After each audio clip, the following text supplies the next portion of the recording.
नमस्ते विद्यार्थी मित्रांनो, मी श्री शिवरकर एम श्री शंभू महादेव देवस्थान ट्रस्ट फुरसुंगी संचालित श्री बेकराई माता माध्यमिक विद्यालय बेकराई नगर फुरसुंगी. विद्यार्थी मित्रांनो, आजचा हा व्हिडिओ इयत्ता 9वीचा आहे. बेसिक कॉन्सेप्ट इन जॉमेट्री, भूमितीतील मूलभूत संबोध, भाग 5. आता बाळांनो, याच्या पूर्वी आपण रेषाखंड, सेगमेंट, किरण म्हणजे रे, लाईन म्हणजे रेषा याच्या संदर्भातील संपूर्ण अभ्यास केलेला होता. तो व्हिडिओ तुम्ही पाहिलेलाच असेल, त्याच्या नोट्स तुम्ही काढलेले असतील. याच्या पूर्वीचे 4ही भाग तुम्ही पाहिलेत, निश्चितपणे पाहिलेत. यस, आता हाही व्हिडिओ तुम्हाला लोकांना पूर्ण बघायचा आहे, समजून घ्यायचा आहे. आज आपल्याला सोडवायचा आहे प्रॅक्टिस सेट 1.2. आज आपण जाणार आहोत प्रॅक्टिस सेट 1.2 कडे. आवर्जून मी दोन्ही भाषांमधून उल्लेख करतो आहे, मराठी ॲज वेल ॲज इंग्रजी, म्हणजे दोन्ही माध्यमाच्या विद्यार्थ्यांना हा व्हिडिओ निश्चितपणे उपयुक्त ठरेल. बाळांनो, जर Mahadev Shivarkar lectures on maths हे चॅनल अद्यापही तुम्ही लोकांनी सबस्क्राईब केलेलं नसेल तर हे चॅनल तुम्ही लोकांनी सबस्क्राईब करावं अशी माझी नम्रतेची विनंती. शेअर करावं, लाईक करावं आणि ते बेल आयकॉनवरती क्लिक करावं, म्हणजे नवीन नवीन व्हिडिओची नोटिफिकेशन बाळांनो तुम्हाला येईल आणि तो तात्काळ व्हिडिओ तुम्हाला बघता येईल. साहजिकच त्याच्यामुळे मला काय मिळेल? मला मिळेल मोटिवेशन. आणि तुम्हाला काय मिळेल? तुम्हाला मिळतील लेक्चर्स ऑन मॅथ्स. यस, तर विद्यार्थी मित्रांनो, आजचा हा जो आपला व्हिडिओ लेक्चर जे आहे, आजचं जे लेक्चर आहे अतिशय सोप्या घटकावर आधारित आहे. Congruent segment. Congruent segment. You know the definition of the congruent segment. When length of two segments is same, then that segments are called congruent segment. आता बाळांनो, तुमच्या मनामध्ये असा प्रश्न असेल की लेंथ काढायची सेगमेंटची, म्हणजे काय करतो आपण? We have to discuss in the previous lecture. Yes, जेव्हा आपण रेषाखंडाची लांबी काढतो बाळांनो, त्यावेळेस आपण काढतो त्या दोन एंड पॉईंटमधलं डिस्टन्स. म्हणजेच डिस्टन्स काढताना आपण फॉर्म्युला वापरतो greater coordinate minus smaller coordinate. दोन बिंदूंमधलं अंतर बरोबर मोठा निर्देशक वजा लहान निर्देशक. त्या सूत्राचा आज आपल्याला इथे उपयोग करायचा आहे. माझ्याकडे इथे उदाहरण आहे. The following table shows points on a number line and their coordinates. Decide whether the pair of segment given below the table are congruent or not. म्हणजे आपल्याला आज काय दाखवायचं इथे? हे दोन सेगमेंट हे कॉन्ग्रंट आहेत का? आणि ते कॉन्ग्रंट सेगमेंट दाखवण्यासाठी आपल्याला माहीत पाहिजे कॉन्ग्रंट सेगमेंटची डेफिनेशन. जेव्हा दोन रेषाखंड हे एकरूप असतात, त्यांची लांबी समान असते, तेव्हा त्याला आपण म्हणतो एकरूप. when two segments having same length, then that segments are congruent segment. आता बाळांनो, इथे मला सेगमेंट डी आणि सेगमेंट ए बीचा विचार करायचा आहे. इथे काय दिले बघा. एचा कोऑर्डिनेट आहे -3, बीचा कोऑर्डिनेट आहे 5, सीचा कोऑर्डिनेट आहे 2, डीचा कोऑर्डिनेट आहे -7 आणि ईचा कोऑर्डिनेट आहे 9. आता मला शोधायचं आहे सेगमेंट डी ई. काय शोधायचं मला? Segment D E. मग सेगमेंट डी ई शोधताना मी काय काम करेल? डी शोधायचं आहे, लेंथ ऑफ डी शोधायचं आहे, बरोबर? मग D E, segment D E म्हणजेच लेंथ ऑफ डी म्हणजेच distance between D comma E, बरोबर? That equal to. आता इथे जर पाहिलं तर D having coordinate -7 and E having coordinate 9. Who is the greater coordinate? 9 is the greater coordinate. Who is the smaller coordinate? -7 is the smaller coordinate. So segment D is nothing but the length of D is nothing but the distance between D comma E, that is coordinate of D. Coordinate, who is greater? Coordinate of E minus coordinate of D minus coordinate of E. Minus coordinate of D. मित्रांनो, distance of D काढताना मला greater कोऑर्डिनेटमधून smaller coordinate minus करायचा आहे. इथं greater coordinate कोण आहे? 9 आहे. Smaller coordinate कोण आहे? -7 आहे. म्हणून मी काय म्हणेल, coordinate of E minus coordinate of D, that is 9 minus -7, that equal to 9 minus into minus, that is plus, and that equal to 16. Call it as number 1. याला आपण नंबर 1 देऊया. आता त्याच पद्धतीने मला शोधायचं कोणाला? सेगमेंट ए बीला. Segment A B, nothing but length of A B, length of A B बाळांनो, nothing but distance between A comma B. म्हणजेच आता बघा, A having coordinate -3, A having coordinate -3 and B having coordinate 5. A having coordinate -3, B having coordinate 5. So who is the greater? 5 is greater. Who is smaller? -3 is smaller. So I write here coordinate of point B, coordinate of point B minus coordinate of point A, coordinate of point A. आता बाळांनो, coordinate of point B nothing but 5 minus coordinate of point A nothing but -3. म्हणजेच 5 minus into minus, that is plus. So 5 plus 3 nothing but 8. Call it as number 2. Call it as number 2. आता या दोघांवरनं तुमच्या असं लक्षात येईल की इथं 16 मिळालेत, इथं 8 मिळालेत, म्हणजे लांबी समान आलेली नाही. Here answer is 16, here answer is 8. So from 1 and 2, from 1 and 2 I write here, from 1 and 2, from 1 and 2, from 1 and 2, segment DE, that is length of DE is not equal to length of AB. Therefore, segment DE and segment AB are not congruent,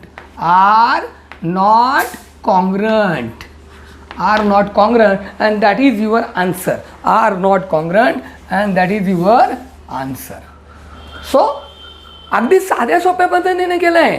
me length of कोणाची काढली? पहिल्यांदा डीची. कशी काढली?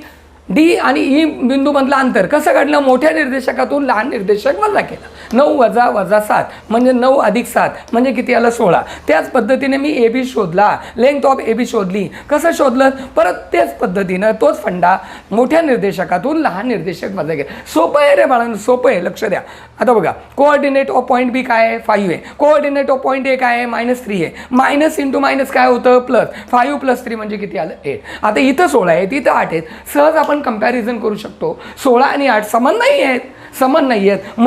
म्हणजेच या 1 आणि 2 वरून from 1 and 2 length of D is not equal to length of A B. म्हणजेच segment D and segment A B are not congruent.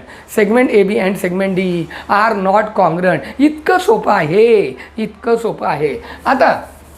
आता आपल्याला दुसरा प्रॉब्लेम त्यातला सोडवायचा आहे बाळांनो, अतिशय सोपा. दुसराही प्रॉब्लेम आपल्याला त्याच्यातला सोडवायचा. आपल्याला सेगमेंट बी सी आणि सेगमेंट ए डीचा विचार करायचा आहे.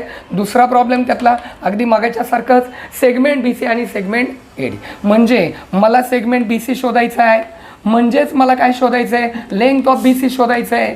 म्हणजेच मला काय करायचं आहे? डिस्टन्स बिटवीन बी आणि सी काढायचं आहे. मग मी परत बघेल बी आणि सी कुठे आहे? बी चा कोऑर्डिनेट 5, सी चा coordinate 2, here greater coordinate 5, smaller coordinate 2. So coordinate of B, coordinate of B minus coordinate of A. Coordinate of A कुठून आणलं? Coordinate of C. Coordinate of B minus coordinate of C. असं का घेतलं? Because greater coordinate 5 आहे, smaller coordinate 2 आहे. म्हणून इथं काय आलं? Coordinate of B minus coordinate of C. मग आता कोऑर्डिनेट ऑफ बी दिलेले आपल्याला 5 मायनस कोऑर्डिनेट ऑफ सी काय आहे? 2. 5 - 2 nothing but 3. So call it as number 1.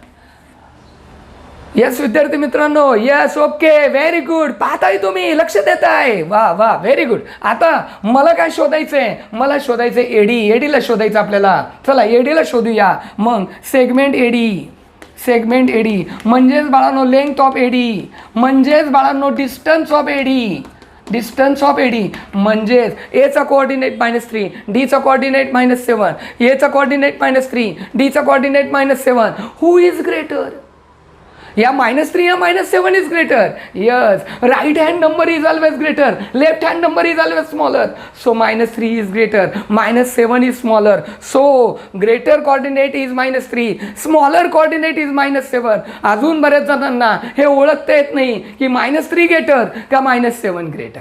नेहमी लक्षात ठेवा, जेव्हा आपण संख्या रेषेकडे तोंड करून उभं राहतो तेव्हा उजव्या बाजूला जी संख्या मिळते ती नेहमी मोठी असते कोणापेक्षा? डाव्या बाजूच्या संख्येपेक्षा. वा, बेसिक फंडा लक्षात ठेवा, बेसिक फंडा लक्षात ठेवा मित्रांनो. म्हणजे इथं एचा कोऑर्डिनेट ग्रेटर आहे आणि डीचा कोऑर्डिनेट स्मॉलर आहे. म्हणजे कोऑर्डिनेट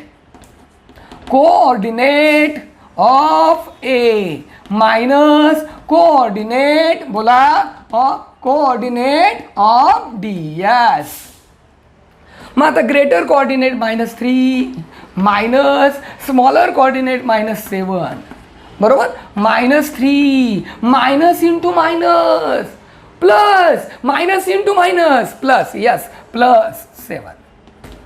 बघा, -3 + 7 साईन कसे आहेत? डिफरंट आहेत. वजाबाकी करा, मोठ्यातनं छोटं वजा करा. हू is greater? 7. Who is smaller? 3. 7 - 3 nothing but 4 and call it as number 2.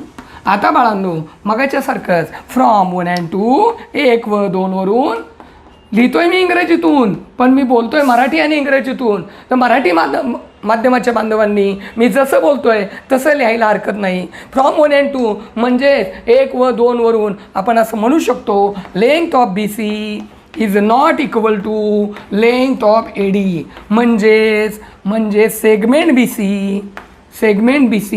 and segment AD are not congruent.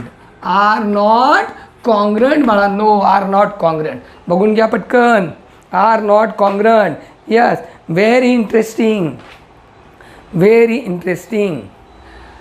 आता तिसऱ्या भागाकडे जाऊया. बी आणि एडीला शोधायचं आहे. टेक द स्क्रीनशॉट किंवा तुमच्या वहीमध्ये लिहून घ्या. व्हिडिओ स्टॉप करा, वहीमध्ये लिहून घ्या. आता आपल्याला या तिसऱ्या पार्टकडे जायचं आहे. लक्षात घ्या. बघा, we have to find out segment B. मगाच्यासारखं तिसरा प्रॉब्लेम, सेगमेंट बी मला फाइंड आउट करायचा. That means length of B find out करायचं. We have to find out B. That means distance of B find out करायचं. Yes, again B having coordinate 5, E having coordinate 9. Who is greater? 9 is greater. Who is smaller? 5 is smaller. Then again coordinate of point E minus coordinate of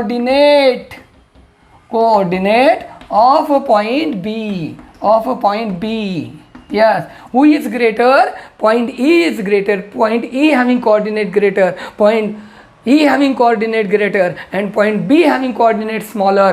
That's why coordinate of point E minus coordinate of point B.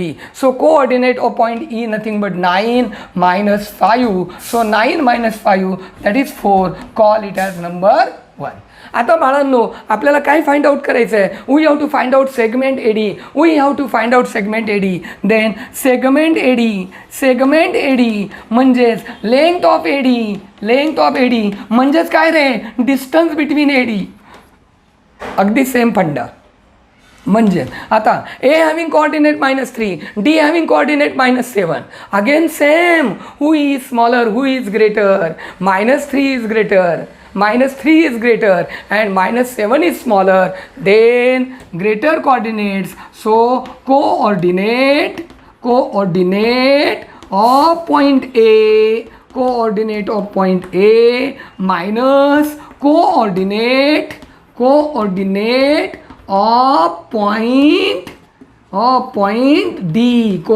of point D. Then coordinate of point A nothing but -3. minus coordinate of point D nothing but -7. So friends listen, -3 minus into minus that is plus, and -3 plus 7 nothing but 4. Call it as number 2. आता बाळांनो तुम्ही इथे आणि इथे बघितलं की तुमच्या असं लक्षात येईल here answer is 4, here answer is 4. So segment B is nothing but segment AD. That means from 1 and 2 1 व 2 वरून, from 1 and 2, from 1 and 2, from 1 and 2, from 1 and 2, length of BE, length of BE, length of BE is equal to length of AD. Therefore segment BE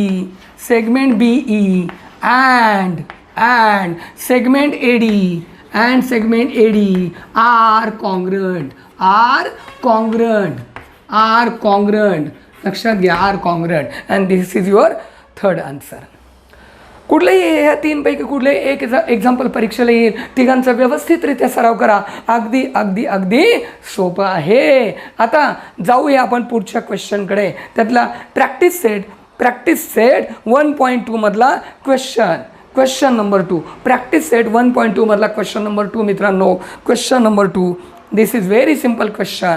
Point M is the midpoint of. Point M is the midpoint of. Point M is the midpoint of. Point M is the midpoint of segment AB. Point M is the midpoint of segment AB. Segment AB.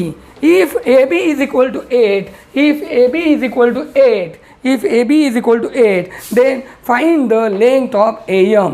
Then find the length of AM. आता लक्षात घ्या काय दिलं मला इथे. Point M is the midpoint of segment AB. So this is the AB. This M is the midpoint. That is given, and AB is equal to 8. Point M is the midpoint of segment AB. That is given. अजून काय दिले बाळांनो, AB is equal to 8, आणि आपल्याला काय शोधायचं, AM शोधायचं. You know the formula.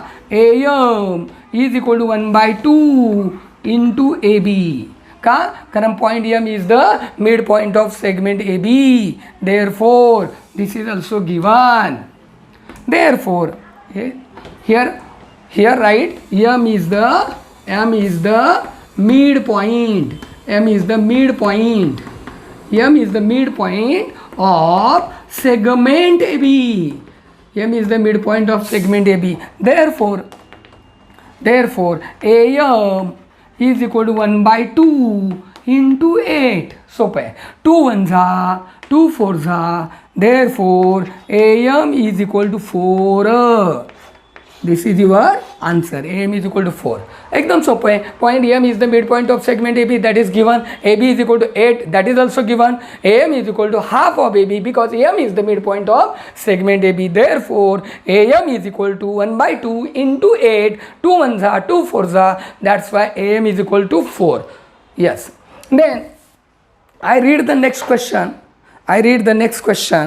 Question number 3. I read the next question, that is question number 3. It is also very important. Point P is the midpoint of segment CD. Point P is the midpoint of segment CD. In question number 3, point P is the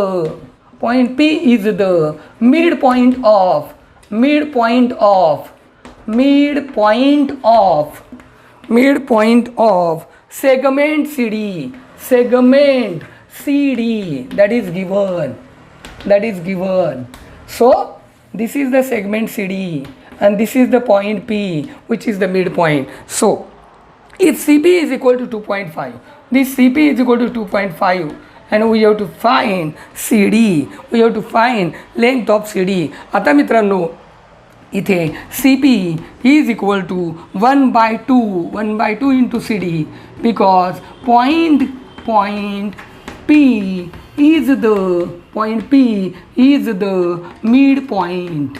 point P is the midpoint. Therefore, what is CP? CP nothing but 2.5 is equal to 1 by 2 into CD. Therefore, shift this 2, what you get? 2.5 into 2 is equal to CD. Therefore, मित्रांनो, CD is equal to 2.5 into 2 means nothing but 5. So, answer is 5 unit. Write down unit. 5 units.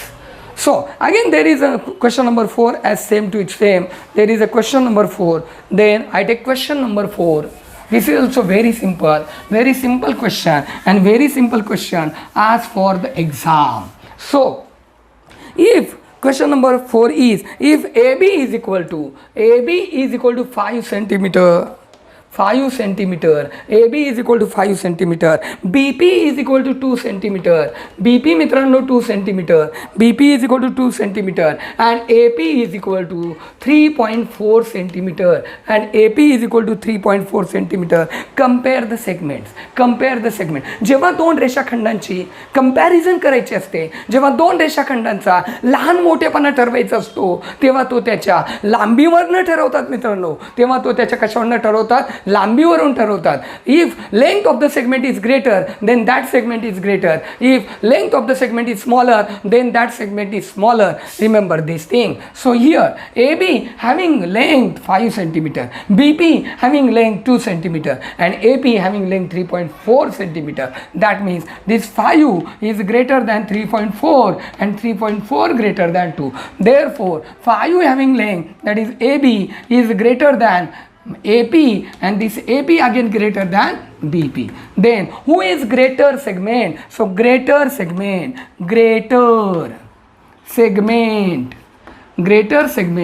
is AB and smaller segment is BP and that is your answer बाळांनो. अशा पद्धतीने आजच्या या video लेक्चरमध्ये आपण पहिले 4 problem practice set 1.2 मधले सोडवलेले आहेत. पुढचा आणि त्याच्या पुढचा क्वेश्चन आपण पुढच्या भागात घेऊया. निश्चितपणे तुम्ही हा सर्व व्हिडिओ पाहिलात, समजावून घेतला, आता तो वहीमध्ये व्यवस्थित लिहून काढा, त्याची प्रॅक्टिस करा. जर चॅनल सबस्क्राईब केले नसेल तर चॅनल सबस्क्राईब करा, लाईक करा, कमेंट करा, बेल आयकॉनवर क्लिक करा, म्हणजे तुमचा पुढचा व्हिडिओ लगेच तुम्हाला मिळेल. धन्यवाद.